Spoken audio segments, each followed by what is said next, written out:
vamos falar sobre os sonhos. Já falamos sobre a restauração da fé, da família, e hoje é dos sonhos. Amém? Semana que vem é do tempo perdido. E eu quero que você abra comigo a palavra de Deus, coloque em pé, abra comigo a palavra de Deus.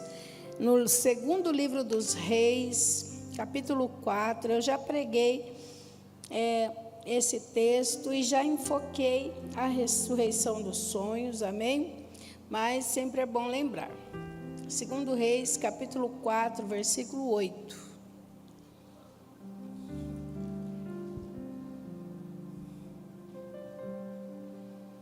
Amém. Diz assim: E ocorreu um dia que Eliseu passou até Sunem, onde estava uma mulher influente, e ela o constrangeu a comer pão.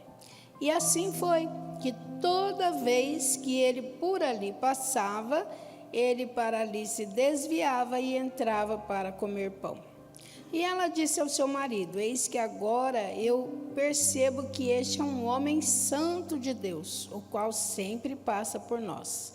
Façamos uma pequena câmara, rogo-te na parede, coloquemos ali para ele uma cama, uma mesa, um banco, um candelabro, e será quando ele vier até nós, para que ele possa para ali se desviar. E ocorreu um dia que ele veio ali e se desviou para dentro da câmara, e ali se deitou. E ele disse a Geazi, seu servo: chama a sunamita. E quando ele a havia chamado, ela se pôs diante dele, e ele lhe disse: diz agora a ela: eis que tu tens sido cuidadosa para conosco com todo este cuidado. O que há de ser feito por ti? Desejarias tu ser recomendada ao rei ou ao capitão do exército? Ela respondeu: eu habito no meio do meu próprio povo. Amém? Vamos falar com Deus. Senhor Deus, em nome de Jesus, eu oro, Pai, pedindo que o Senhor ponha a tua mão sobre cada vida nesta noite, que nós possamos ouvir com os ouvidos espirituais e receber aquilo que necessitamos. Em nome de Jesus, amém. Podem assentar-se, amém? Eu sempre gosto de falar desse texto, eu acho muito interessante, já falei várias vezes, e hoje quando nós falamos restauração de sonhos, eu me reportei a esse texto. A palavra de Deus fala de uma mulher de Sunem, e ela, chamada na Bíblia de sunamita, porque era de onde ela morava, de onde ela era, né? E assim como nós somos itapevenses, ela era sunamita de Sunem, amém? E então, aquela mulher tinha um coração muito bom, e ela tinha muitas posses, ela tinha dinheiro. E o Eliseu, que era o profeta, sempre passava por aquelas redondezas. E aí ele passou, né? Eu acredito que não era em toda a casa que ele encontrava amparo, que ele encontrava guarida, né? Então, ele passava por ali, onde ele passou, e ela convidou ele a comer pão. Vai ver que ela tinha acabado de fazer, aquele momento que a gente faz um negócio, fala: ai, vem aqui comer um pedacinho, acabei de fazer, né? Vai saber se foi isso, né? Mas ela convidou ele a comer pão. E aí ele foi ficando amigo da família, um amigo necessário, amém? Que existem 3 tipos de amigos, né? E ele era um amigo necessário, um amigo que passava por ali e deixava a bênção de Deus, porque ele era um profeta do Senhor, amém? E então ela falou para o marido, eles tinham dinheiro, ela falou para o marido assim: vamos fazer um quarto para ele, vamos fazer se fosse hoje a gente ia falar, vamos fazer uma suíte para ele lá no fundo, né? E aí ela falou para o marido: vamos fazer o quartinho para ele, a gente põe tudo que ele precisa. A gente põe uma mesa, uma bacia, um candelabro, a gente põe um jarro, a gente põe tudo que ele precisa para ele ficar ali, né? Então, se fosse hoje, ia colocar uma escrivaninha, um notebook, ia colocar uma boa internet, puxar a internet lá, ia fazer tudo.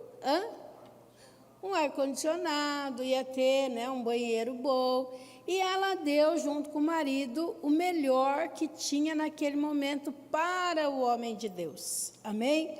Para o profeta do Senhor. Quando o pastor saiu para o ministério, ele era solteiro ainda, e aí tinha, olha como o nome era antigo, e ela era bem atual, né, o nome dela, e era uma senhora bem de idade, ela devia ter quase 90 anos já naquela época, né, e ela se chamava Fernanda, olha, um nome atual, né, e a gente chamava ela de vó Fernanda. E a avó Fernanda, quando viu que o pastor era sozinho, solteiro, ele morava em Jaboticabal, e ele ia para Barrinha, tinha dia que ele perdia o ônibus, às vezes tinha uns demônios meio, né, demorado para sair, e ele perdia o ônibus para ir embora, ele tinha que dormir. Muitas vezes o pastor dormiu no banco da igreja, colocou a Bíblia no banco da igreja assim, e dormiu, mas não era um banco confortável, era aqueles banquinhos de ripinha assim, eu não sei nem como é que ele dormia, né? Se virasse para um lado, caía. Mas ela fez esse papel da sunamita. Ela pegou um quarto da casa dela, morava numa chácara, pegou um quarto da casa dela, deixou aquela cama pro missionário, tinha a toalha do missionário, tinha a escova de dente do missionário, tinha o sabonete, tinha tudo do missionário. E quando o pastor não podia ir para casa em Jaboticabal, ele ficava ali na casa da avó Fernanda e da filha dela, né? Então, existem pessoas assim nos nossos dias, né? Mas no caso da sunamita, eles construíram um quarto para ele e para o moço que acompanhava ele, para o obreiro dele, que andavam sempre juntos, que era o Gease. E então, a primeira vez que o Eliseu passou, encontrou aquele quarto arrumadinho, limpinho, travesseirinho, né? Colchãozinho, devia ser de capim, sei lá, porque antigamente o colchão era de capim, né? Ou de algodão, sei lá, tinha um... O de mola veio bem depois. De mola veio bem depois. Quando eu era criança, a gente dormia no colchão de capim, né? Aí, quando dava B.O. no colchão de capim, botava fogo nele e comprava outro, né? De mola era chique. Mas no tempo de Eliseu, não sei qual que era, se era de algodão, não sei. Aí pôs lá, né, o colchão para ele, o travesseiro, tudo, e ele passou a dormir ali, junto com o Gease. Aí, na primeira vez que ele veio, ele ficou muito agradecido. Ele falou, preciso retribuir para essa mulher. Eu preciso trazer para ela, né, uma recompensa. E ele falou para o Gease, chame ela lá para a gente perguntar. E o Gease, né, chamou e perguntou para ela. E falou assim, olha, você fez tão bem para a gente, né? O que você quer que eu faça por você? Você quer que eu falo com o rei a seu respeito? Olha, seria, né? Se ela tivesse uma necessidade, ele queria falar com o rei a respeito dela, porque ele tinha acesso ao rei. E aí ele falou, você quer que eu falo para o rei a seu respeito? Ela falou, não, eu não preciso de nada. Eu habito no meio do meu povo.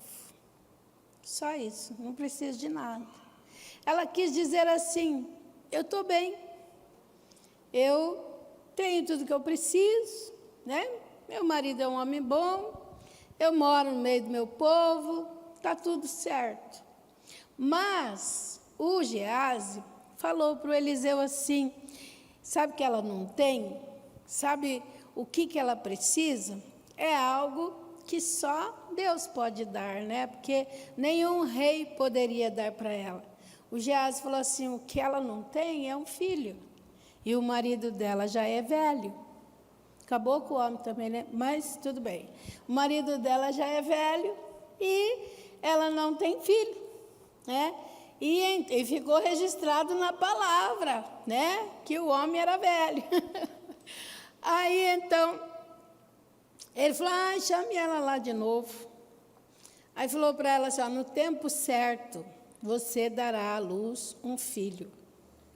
Mas aí ele mexeu num lugar, numa tristeza profunda, numa ferida que ela tinha. Ele mexeu numa ferida, por quê? Porque ela já estava conformada em não ter filho. Ela já tinha se conformado.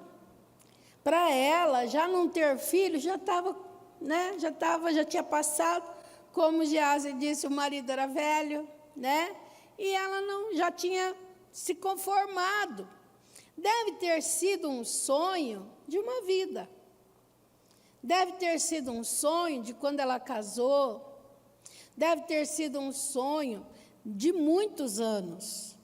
De meses após meses, ela querer o resultado para ver se vinha o filho. Era um sonho que ela tinha. Ela teve esse sonho. Só que agora, esse sonho já tinha expirado. Por quê? Porque já passou o tempo. E se o marido era de idade, ela também era. Se o marido tinha idade avançada, ela também tinha. E então, era uma coisa assim, aquela coisa que a gente fala assim, eu quis muito, mas agora já passou o tempo, agora eu não quero mais. Então, já era um sonho que ela já tinha esquecido.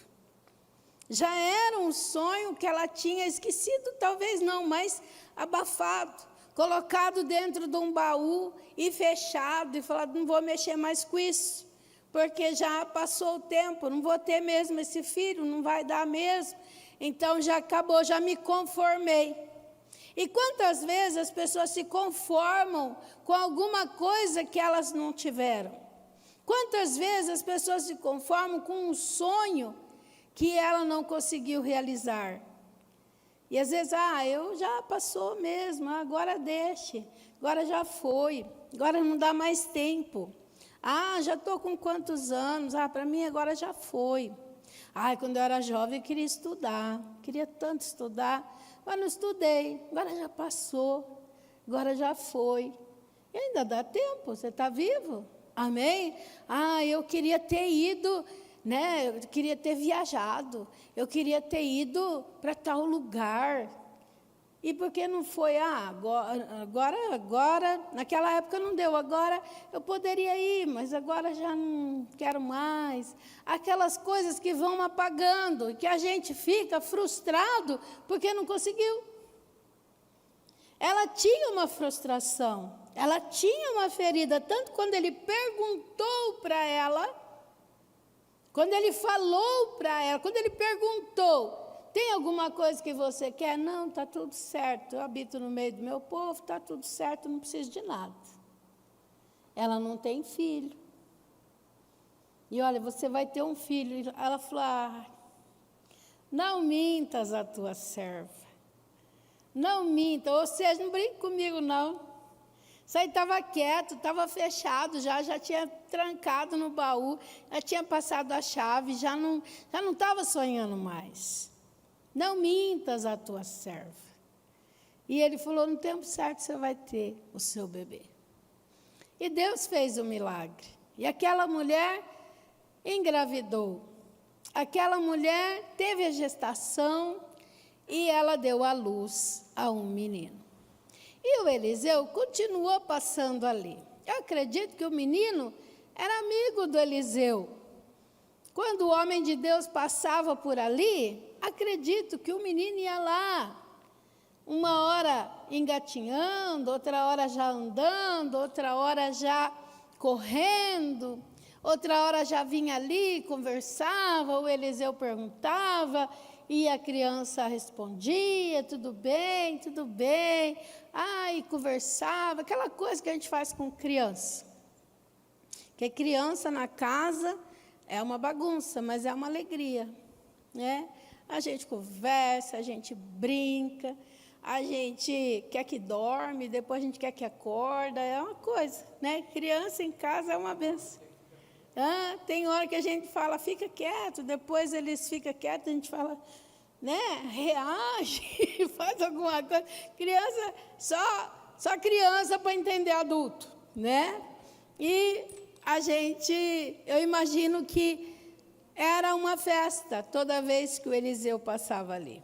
Não era uma coisa que o Eliseu passava todo dia, porque ele andava a pé, ele ia para um lado, para o outro. Então, de vez em quando, ele passava e vinha ali comer pão e sentar e dormir lá no quarto dele. Era um lugar que podia andar, né? Talvez ele falasse, vamos andar mais um pouco, ainda falta bastante, mas vamos esticar um pouco o nosso passo, porque eu quero chegar lá, comer, tomar um banho e deitar para descansar. Era um lugar de refúgio para ele, de descanso.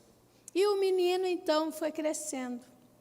Agora, o menino já estava grande. Agora, o menino que foi o sonho da mãe, né? Que ela voltou a sonhar agora, que ela, né? Que reacendeu aquele sonho na vida dela. Agora o menino está grande. E o menino ele ia com o pai na roça. Por quê? Porque os meninos querem imitar os pais para agradar as mães. Amém? Por isso que, né? A gente entende que os meninos querem imitar, querem agradar, e ele foi com o pai na roça. E aí, quando ele chegou lá, ele começou a ter uma dor de cabeça muito forte. Não sei, a Bíblia não fala, talvez uma meningite, talvez alguma coisa, né? Vai saber o que deu no menino com essa dor de cabeça tão forte. E então, o pai tinha que continuar trabalhando, pediu para o funcionário, leva lá para a mãe. E a mãe recebeu o menino com dor, a mãe recebeu o menino, ela sentou, a Bíblia diz que colocou a cabeça dele em cima do joelho dela, na perna dela. Ela deve ter dado a medicação que tinha naquela época, um chá, alguma coisa que naquele tempo eles faziam para amenizar a dor. Ela cuidou e o menino gritava, minha cabeça, minha cabeça, minha cabeça. E ela colocou o menino no colo dela e o menino morreu. Simplesmente o menino morreu. Imagine o que passou na cabeça dessa mulher. Ela estava quieta, ela não tinha filho. Ela já tinha se conformado. Ela estava, né, na medida do possível, ela estava em paz. Você vai ter um filho? Não mente para mim, não. E aí ela engravidou, ela teve o filho, ela criou esse menino. O menino já estava em condições de ir com o pai trabalhar, já devia ser adolescente, pré-adolescente. E agora o menino morreu. O que uma mãe faz quando um filho morre? Se você não passou por isso, eu também não quero nem saber o que faz, porque não quero nem aprender. Amém? Que Deus nos livre e nos guarde. E tem gente que já passou por essa dor, por essa tristeza. E então, aquela mulher com o filho morto, o que ela fez? Ela não fez o que todo mundo faria. Ela não fez o que qualquer mãe faria. Ela não fez do jeito que qualquer um faria. Ela pegou o menino morto, deve ter dado trabalho para ela catar ele, que já estava grandinho. Pegou o menino morto, foi lá no quartinho do homem de Deus, colocou na cama do homem de Deus o filho morto, o sonho da vida dela. Ela colocou ali, em cima da cama do homem de Deus. Ela fechou a porta, chamou o funcionário e falou para ele albardar o jumento, para ela poder sair. E o funcionário falou para ela, está tudo bem? Ela falou, está tudo bem. Está tudo bem. e ela encontrava as pessoas no caminho, gente conhecida, gente que estava ali, que talvez desse trabalho para muita gente, porque eles tinham uma condição financeira boa. E as pessoas deviam perguntar: oi, dona fulana, está tudo bem? Aquelas coisas que a gente faz, né? Tudo bem? E ela dizia: está tudo bem. Vai bem lá em casa? Vai bem com o marido, com o filho? E ela dizia: vai tudo bem. Encontrava outro: tudo bem? Tudo bem. Está tudo bem lá em casa? Tudo bem, vai tudo bem. Ela estava com o filho morto na casa dela, em cima da cama do homem de Deus. Nem para o marido ela mandou avisar. Porque qualquer mãe faria o quê? Faria o escândalo. Sairia gritando. Esse é o que as mães fazem. E não julgo nenhuma, não, porque mãe é mãe, né? Deus o livre. Qualquer mãe iria chorar, qualquer mãe iria sair correndo, chamar o marido, chamar os vizinhos. Se fosse hoje, chama o SAMU, faz isso, faz aquilo, corre e tenta de todas as formas, mas ela colocou o filho em cima da cama do homem de Deus e foi procurar o homem de Deus. Amém? E todo mundo que perguntava, ela dizia: está tudo bem. Ela não fez o velório do filho. Ela não foi dar o banho no filho para trocar ele com a melhor roupa e para fazer o velório. Ela não mandou preparar o túmulo do filho para colocar o filho lá no túmulo. Ela não quis, ela não aceitou enterrar o filho dela. O filho era o sonho da vida dela. Ela não enterrou o sonho dela. Ela não enterrou o filho dela. Ela foi procurar o homem de Deus. E de longe, o homem de Deus viu e reconheceu de longe e falou para o Geazi: corre lá, vai lá ver o que é. E o Geazi chegou e falou assim: oi, dona fulana, está tudo bem? Ela falou: está tudo bem. Ela queria falar com o homem de Deus. E quando ela chegou no Eliseu, aí sim, aí ela fez o papel de mãe. Aí ela chorou, ela reclamou, ela falou: mas eu não pedi um filho, né? Ela reclamou, ela chorou. E ele falou para o Eliseu ir à frente, para fazer assim, assim, assim, assim. E o Eliseu, o Geazi. E o Geazi foi, mas não aconteceu nada. Porque tem hora que não são os métodos, não são as formas. Deus não tem uma forma certa para falar assim: o milagre vai vir se você dobrar o joelho, ficar meia hora de joelho, põe milho, aí você ajoelha em cima do milho, você fica meia hora, depois você levanta, você dá uns 3 pulinhos, aí você grita glória a Deus, aleluia, depois 10 glória a Deus, aleluia, depois você faz isso. Não tem uma forma. Deus opera do jeito dele, na hora dele, da maneira que Ele quer e segundo a fé do nosso coração. E ela não enterrou o sonho dela. Aquele filho correndo pela casa era a realização do sonho. Aquele filho indo com o pai trabalhar: tchau mãe, benção mãe, tchau. E ela leva a capa, leva isso que vai chover, se agasalha bem, aquela coisa toda que a gente que é mãe faz. Para ela, era a realização de um sonho. Era o sonho da vida dela, que agora, já na velhice, havia sido concretizado. Deus deu para ela. Só que agora o sonho dela morreu, acabou. E então o homem de Deus foi com ela para casa.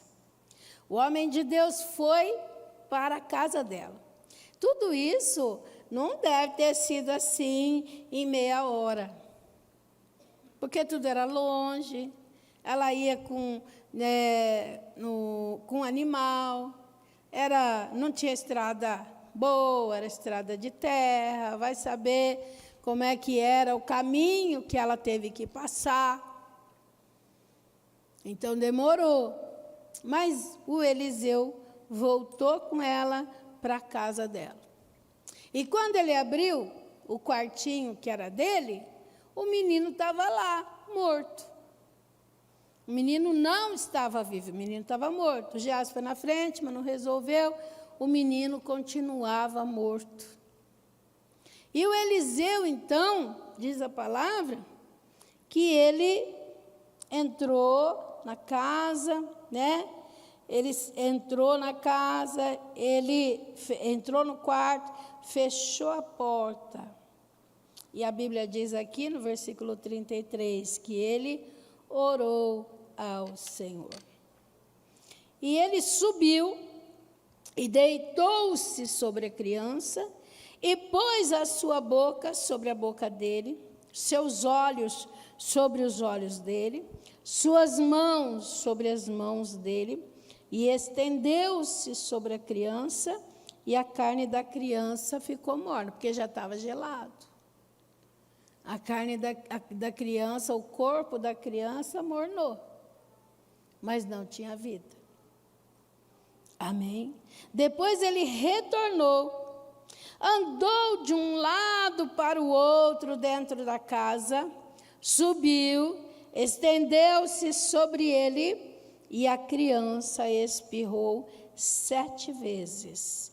E a criança abriu os olhos. E ele chamou Geazi e disse: chama essa sunamita. E assim ele a chamou. E quando ela havia entrado diante dele, ele disse: toma o teu filho, toma o teu sonho. Amém? Toma o teu sonho, toma o teu filho. O que a gente entende? Que há um caminho a percorrer.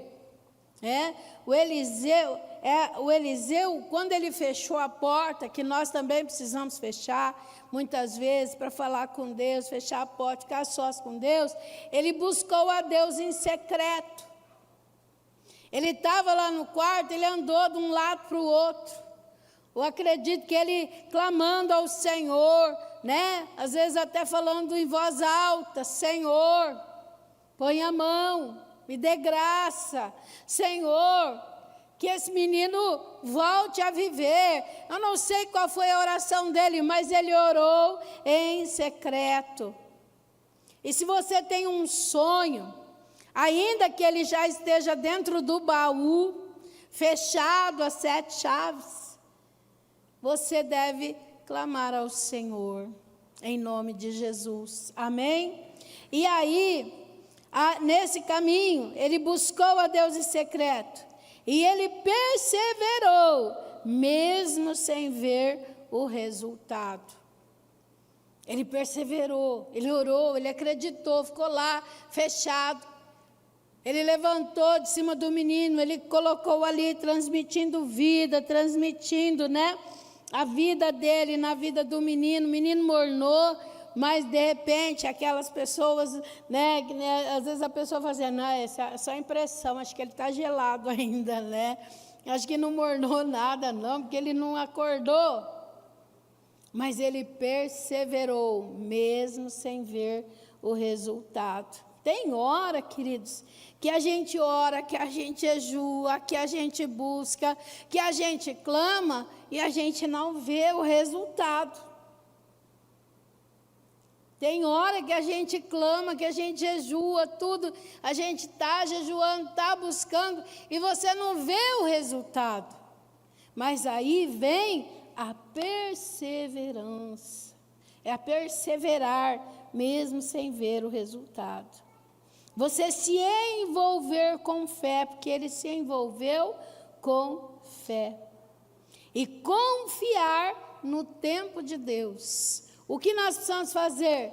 confiar no Senhor, buscar ao Senhor, clamar ao Senhor, continuar crendo, mesmo que a gente não veja o resultado imediato, que a gente quer jejuar de manhã e quer que de noite já o resultado aconteça. E nem sempre é assim. Tem coisas que a gente vive hoje que a gente orou 10 anos atrás. Tem coisas que a gente vive hoje que 20 anos atrás foi que você pediu e hoje que se concretizou. Mas que Deus está ouvindo, que Deus restaura os sonhos, isso é certo. Amém? Isso é certo. Que Deus restaura, isso é certo. Olha, Deus restaurou o sonho dela lá quando ela não queria nem tocar no assunto. Aí Deus deu o filho. Aí o filho morreu e Deus restaurou o sonho da vida dela e trouxe de volta o filho dela. Amém? Por quê? Porque o Deus que realiza, deixa eu ver que eu anotei aqui, o mesmo Deus que deu é poderoso para restaurar. Amém? O mesmo Deus que deu é poderoso para restaurar. Talvez você esteja nessa situação já. Eu sonhei tanto, eu já não sonho mais. Ou talvez você tenha um sonho que parece que deu errado, né? Parece que se apagou. Hoje nós cantamos, restitui. Eu quero de volta o que é meu. Eu quero de volta. Eu quero de volta o que é meu. Eu quero meu sonho de volta. E não é o sonho da padaria, não, porque a irmã Rosa, esposa do irmão Claudinei, faz um sonho maravilhoso. Não é aquele também. Amém? É o sonho mesmo. É o sonho que você tem. Muitas vezes, um sonho que você tem, outras pessoas têm de sobra. Quantas pessoas passavam perto dela com aquela multidão de crianças? Quantas pessoas passavam perto daquela mulher naquele tempo que as mulheres tinham muitos filhos? Quantas pessoas? E nem era 4. Amém? Nem era 4, né, Priscila? Nem era 4 crianças. Eu falo, quando minha filha chega em casa com os 4, a casa enche, já vira festa, né? Tem para todo tamanho. Nem eram os 4, mas às vezes passava uma com 10 filhos, 12, 15 filhos. E ela tinha um sonho que acabou. Mas Deus restaurou o sonho dela, deu o filho para ela. O filho morreu, mas Deus devolveu. Amém? Nem tudo que a gente vive é o fim. Nem sempre é o fim.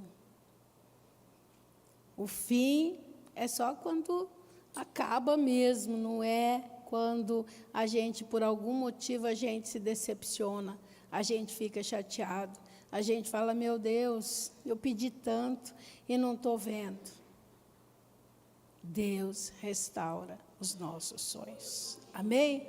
Eu quero chamar você aqui à frente e nós vamos cantar outra vez essa canção. Amém? Os sonhos que foram embora, o Senhor restitui. Você crê nisso? Amém? Então vem aqui, em nome de Jesus. Tem coisas que às vezes as pessoas falam para você assim, ixi, mas nem pense mais nisso, já foi, você já acabou. O tempo desse milagre aí na sua vida já acabou, já passou. Não, o seu tempo de milagre é o tempo de Deus. É o tempo que Deus tem para abençoar a sua vida. Amém? Não olhe para a situação, não olhe para o momento, olhe para o Deus que você serve, que é todo-poderoso. Amém? E nós vamos orar por você, nós vamos clamar a Deus e você também. Qual é o sonho da sua... Todo mundo tem um sonho, não é? Todo mundo. Às vezes um sonho material, às vezes um sonho de uma viagem, às vezes o sonho de ver a família toda no altar do Senhor, na presença de Deus, às vezes é o sonho de ter saúde, às vezes é o sonho de ter um casamento feliz, tantos sonhos que as pessoas têm, não é? Mas Deus realiza sonhos. Deus restaura sonhos. Esse eu já perdi esse sonho, pastora. Esse aí para mim eu já estou conformada. Deus não quer que você se conforme. Deus quer que você busque, que você creia, mesmo sem ver, porque Ele vai restaurar.